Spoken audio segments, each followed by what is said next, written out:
పల్నాడు జిల్లా పిడుగురాళ్ల మండలం అయ్యప్ప నగర్లోని ప్రసన్నాంజనేయ స్వామి వారి దేవస్థానంలో స్వామివారిని దర్శించుకున్నారు శాసనసభ్యులు ఎరపతినేని శ్రీనివాసరావు. ముందుగా ఆలయ పండితులు పూర్ణకుంభంతో స్వాగతం పలికారు. అనంతరం గురజాల శాసనసభ్యులు ఎరపతినేని శ్రీనివాసరావు ప్రత్యేక పూజా కార్యక్రమాల్లో స్వామివారి ఆశీస్సులు అందుకున్నారు. పూజా కార్యక్రమాల అనంతరం పండితులు వారి ప్రసాదాన్ని శాసనసభ్యులకు అందజేశారు.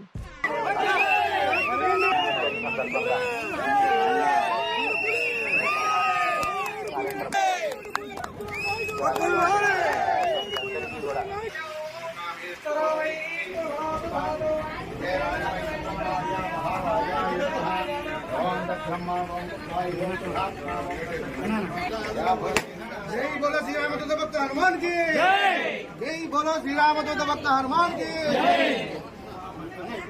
जय बोलो श्री रामदूत भक्त हनुमान की राज्यं महाराज्यवादिवत्यमयो नित्यदेव यजमानाय ददाति